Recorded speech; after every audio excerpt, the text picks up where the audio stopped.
Un grande saluto a tutti e un grand mandi a tutti.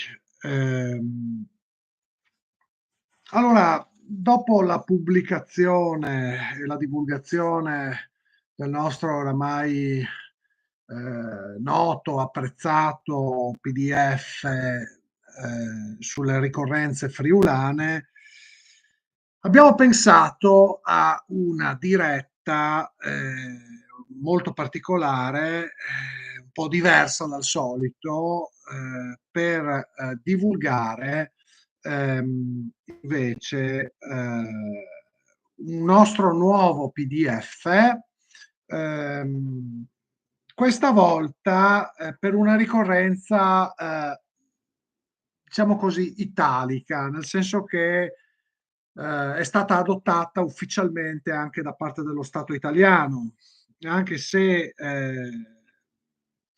riguarda comunque molto da vicino anche il nostro territorio, ecco, perlomeno in tutto il Friuli orientale, ad esempio, ma non solamente Goriziano, pensiamo ad esempio a Porzus, ehm,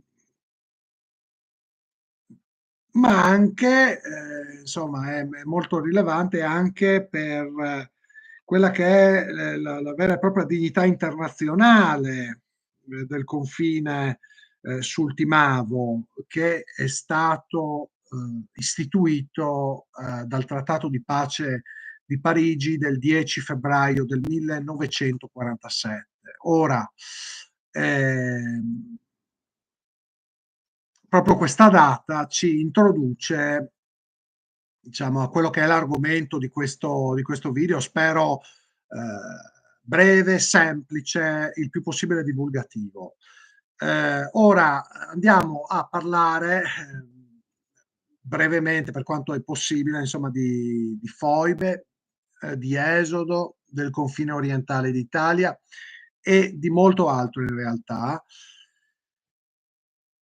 Ehm, anche grazie, diciamo, a quello che vi anticipo già essere il nostro contributo, che è già arrivato, appena nato, è già arrivato alla quarta edizione, perché è un work in progress, diciamo così, insomma è già stato revisionato varie volte, anche grazie al contributo di molti che ringraziamo sempre per eventuali segnalazioni e suggerimenti.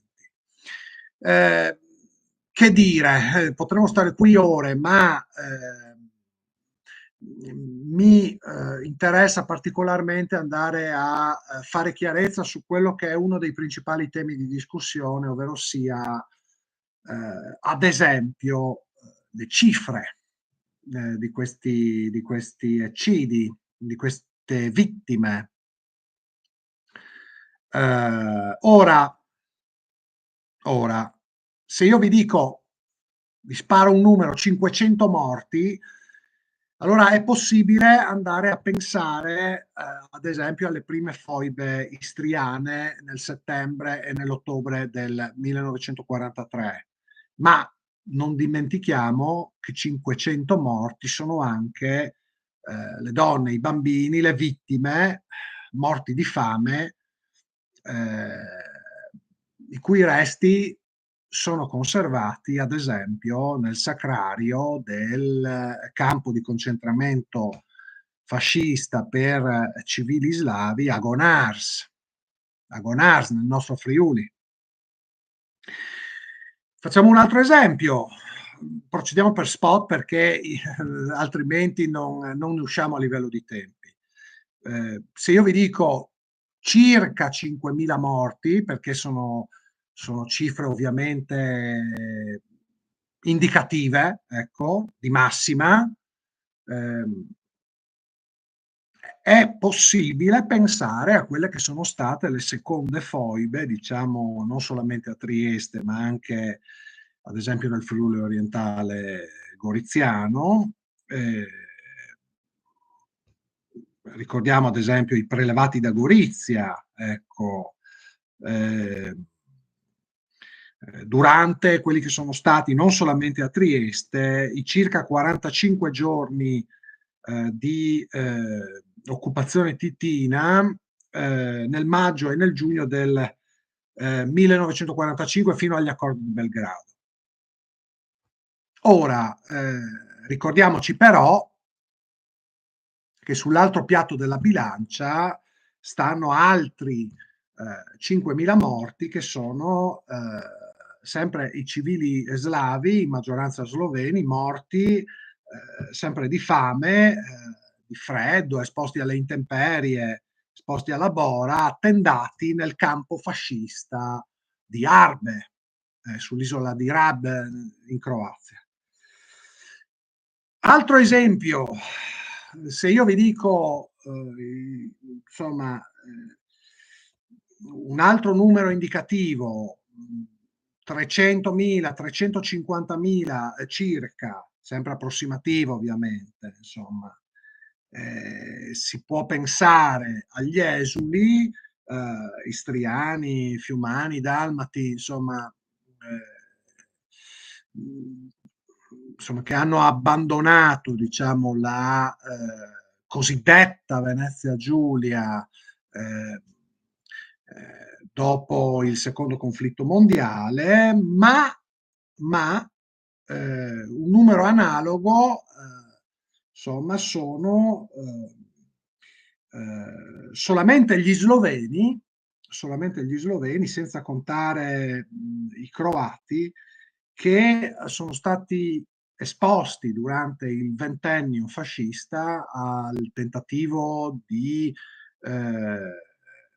assimilazione dura, di snazionalizzazione portato avanti dal regime nella zona confinaria. Ecco, dopo la conquista italiana di queste nostre terre plurilingui in esito al primo conflitto mondiale. Ora, che dire sull'oggetto di questa ricorrenza memoriale, la cui storia spesso, almeno sotto la Repubblica Italiana, anche attualmente, viene raccontata, rievocata in maniera spesso selettiva, no? Senza seguire l'ordine cronologico, senza completezza e a volte anche senza alcuna correttezza storica. Le foibe non sono state un genocidio, non sono state pulizia etnica né sterminio, perché gli stessi numeri sui quali tutti gli storici concordano dimostrano come si trattò invece di una liquidazione selettiva su base politica e non etnica. Del resto anche attualmente nell'attuale Slovenia, nell'attuale Croazia risiede una minoranza italiana, per cui molte voci stanno un tantino esagerando quello che è stato questo fatto storico sicuramente complesso, sicuramente insomma importante, sicuramente da ricordare, insomma, assieme a tutte le altre vicende che sul confine orientale, insomma, hanno contribuito a portarci, insomma, anche in quella che è la nostra attuale situazione geopolitica. Per cui, insomma, anche in considerazione dell'attualità di queste questioni, insomma, dopo molti anni di riflessione e col contributo di molte persone che ancora ringrazio, siamo finalmente riusciti a fare anche un po' di gioco di squadra per proporre a tutta la società civile, non solamente friulana, quello che è il nostro contributo di sintesi e di divulgazione. Ecco. Io cito solamente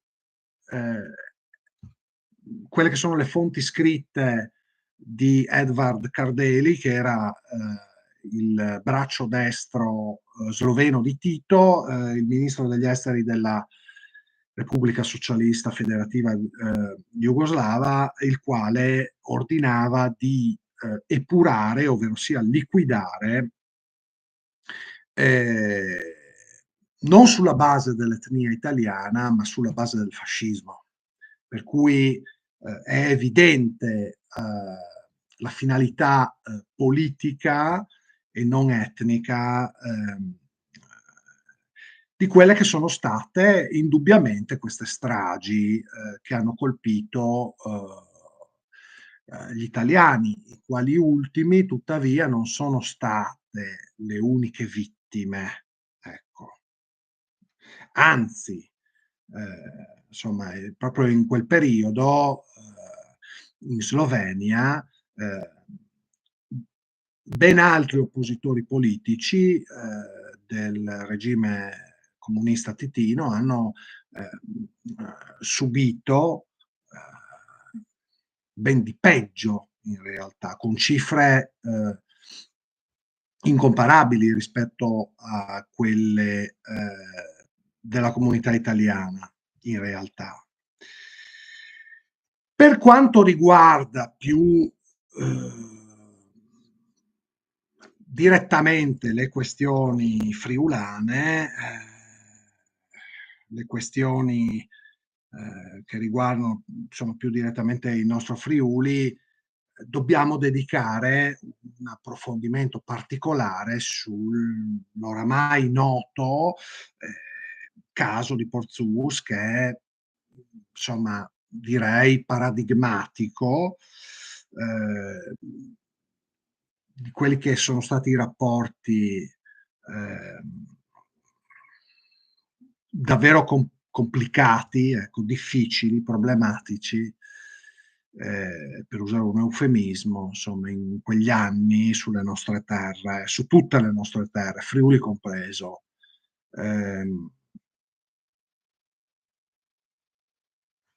Anche il Friuli era stato annesso al litorale adriatico tedesco, che era considerato parte integrante della Germania nazista. Anche gli sloveni non nascondevano insomma, il loro tentativo annessionistico, quantomeno prima degli accordi di Belgrado, e proprio Portsmouth diventa l'epicentro di un conflitto che non è solamente ideologico, ma anche geopolitico. E quantomeno prima che gli alleati, grazie alla loro forza militare, perché i confini non sono altro che le proiezioni spaziali delle contrapposte forze, anzitutto militari in quel periodo, ecco. E quantomeno prima che gli alleati imponessero la cosiddetta linea Morgan, con gli accordi di Belgrado del giugno 1945 che abbiamo già citato. Ecco, se Tito fosse davvero arrivato al tagliamento e avesse reso il Friuli la settima repubblica federata della grande Jugoslavia comunista, anzitutto avrebbe applicato su almeno parte, insomma, della nostra terra un sistema politico ma anche economico che la storia dopo la caduta del muro di Berlino ha dimostrato essere fallimentare. Ma non solo. Il Friuli sarebbe stato sostanzialmente diviso in due proprio nel suo cuore, che è costituito dal fiume Tagliamento. con il conseguente rischio di una totale venetizzazione del Friuli occidentale, come ad esempio rischia di avvenire nel mandamento di Portogruaro, laddove la sociolinguistica dei friulanofoni è insomma in assoluto quella più debole. Ecco, magari sulla sinistra del fiume Tagliamento la friulanofonia sarebbe stata viceversa riconosciuta quale minoranza linguistica con 50 anni d'anticipo rispetto a quanto è poi avvenuto sotto la sovranità italiana. C'è da dire che tuttavia ciò avrebbe comportato quale rovescio della medaglia nel Friuli occidentale, nello spicchio di Friuli che sarebbe sicuramente rimasto sotto la sovranità italiana insomma, un ulteriore irrigidimento, ecco, da parte occidentale, da parte italiana, che insomma abbiamo già subito durante la guerra fredda. Ecco, sarebbe stato semplicemente elevato all'ennesima potenza con conseguenze, a mio modo di vedere, che sarebbero state, a mio modo di vedere, sicuramente negative, ecco, su quello che sarebbe stato un popolo diviso non solamente da confini amministrativi, no? Che sono stati poi inventati successivamente, ad esempio dal divide et impera triestineggiante, ma proprio da confini politici caratterizzati da un peso incomparabilmente maggiore. Per cui davvero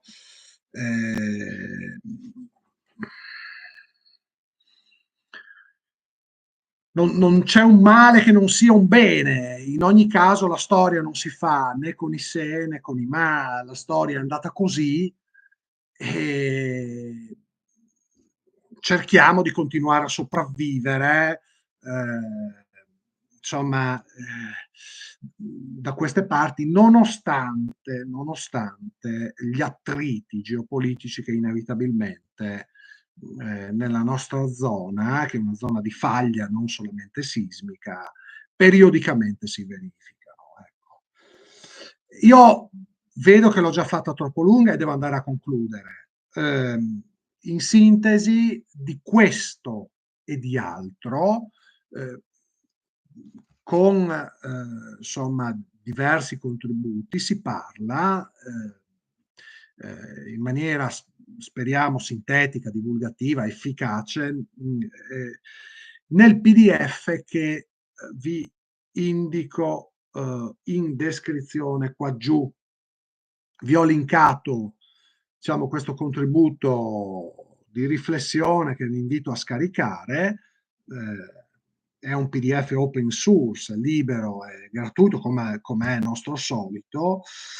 Salvatelo, visionatelo, leggetelo, meditatelo, insomma, divulgatelo, fatelo girare, insomma, mettetelo a frutto. È un documento ipertestuale, c'è un'introduzione scritta molto breve, ma subito si passa anche a una serie di cartine geopolitiche che cercano di sintetizzare quella che è stata nei decenni la complicata insomma, evoluzione del confine orientale, anche solamente delle linee confinarie. E, ovviamente il cuore del nostro contributo è rappresentato da moltissimi video che sono stati messi a disposizione su YouTube da parte di molti studiosi, varie associazioni, enti anche prestigiosi, anche di livello accademico. Ovviamente i video hanno diversa durata, diverso livello, molti sono divulgativi, alcuni insomma sono pubblicati da università e da altri enti accademici. Non ci sono ovviamente solo video, ci sono anche insomma alcune recensioni su testi, libri divulgativi recentemente pubblicati. Ci sono ad esempio alcuni link sulla importante mostra virtuale sull'occupazione italiana della Jugoslavia durante il secondo conflitto mondiale, per cui insomma ci sono davvero molti link a svariati contributi di diverso formato. Non ultimi, mi sembra doveroso insomma ricordare i PDF. Ecco, ci sono anche altri PDF divulgativi, ovviamente molto più impegnativi del nostro. Cito ad esempio il vademecum di un'ottantina di pagine che insomma molto meglio del nostro contributo riesce a consentire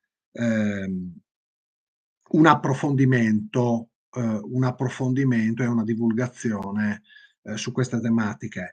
E lasciatemi citare da ultimo anche la relazione storica congiunta italo-slovena, frutto del lavoro decennale, pluridecennale di una commissione mista, una commissione ministeriale mista, nominata da entrambi i governi. Poi l'unico governo che ha pubblicato il risultato di questo impegnativo studio è stato quello sloveno.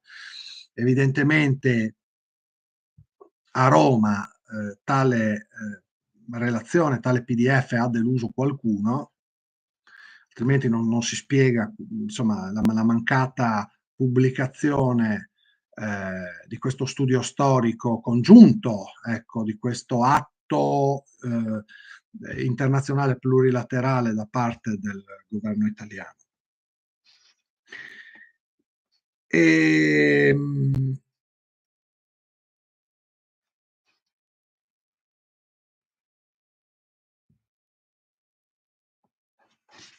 Una piccola nota critica in conclusione la lanciamo a uno dei principali autori, insomma, tra i professori più noti, esperti di queste tematiche, che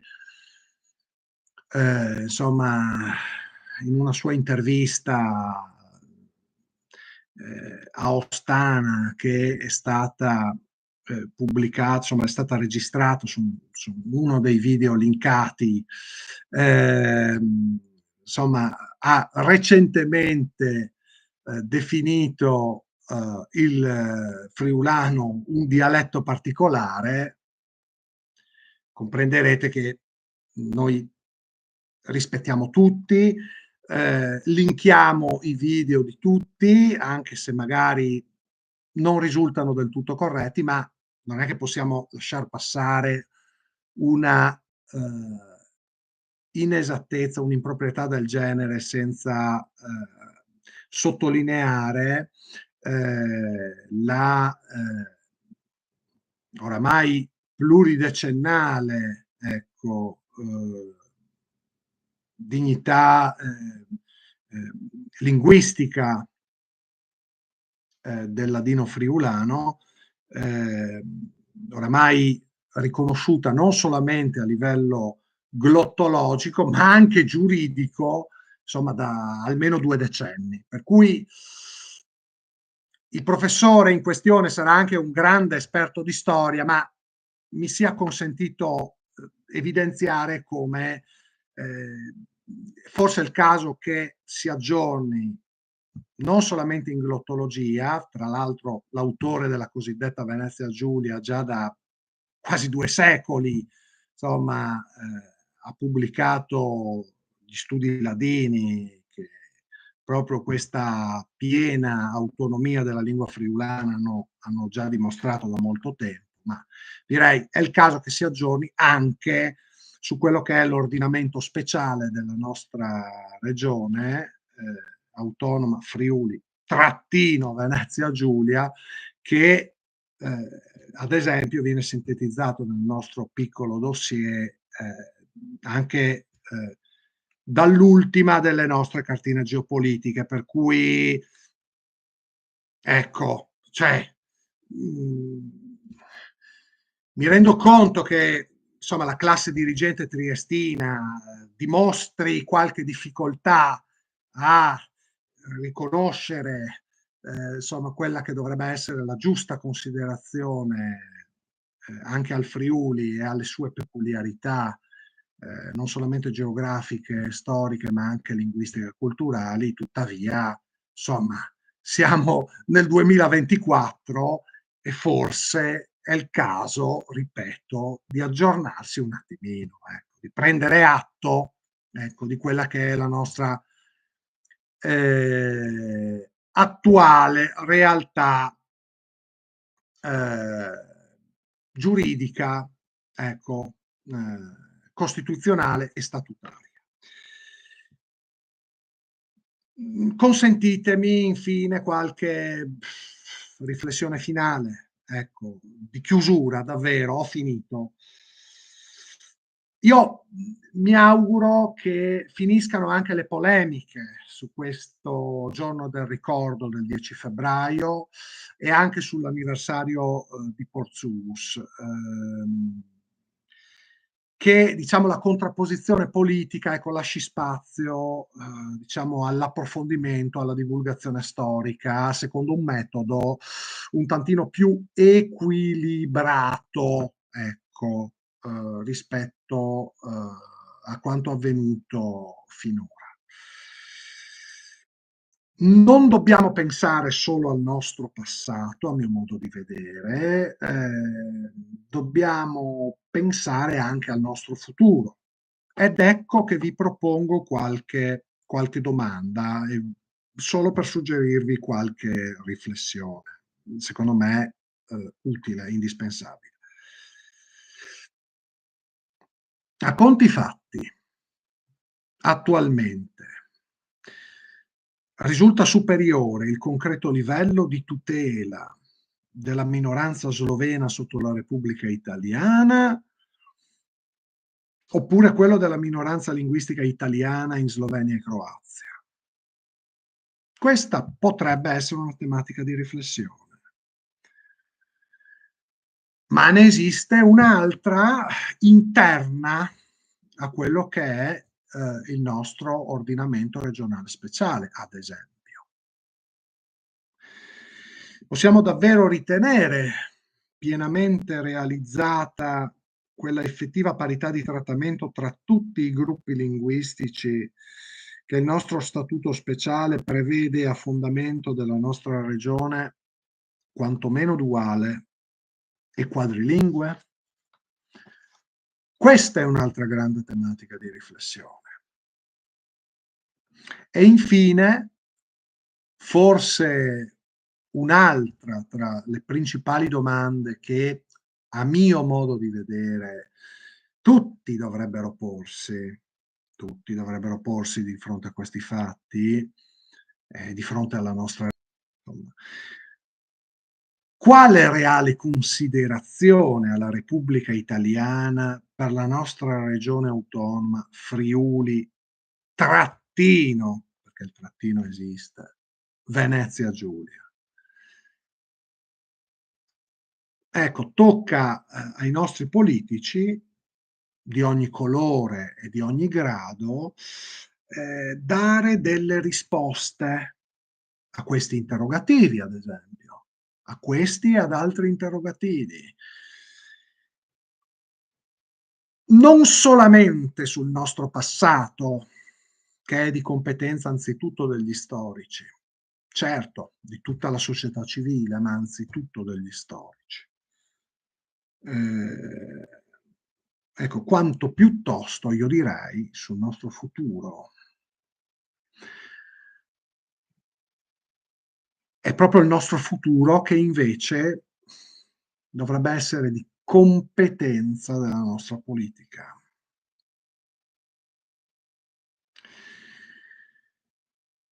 E auguriamoci che la competenza non sia solamente la misura della attribuzione di un potere, ma anche, diciamo, la necessaria cultura e la necessaria, sensibilità per esercitarlo rettamente. Ricordiamo tutti i morti, tutti, tutti, tutti, tutti. Grazie e mandi.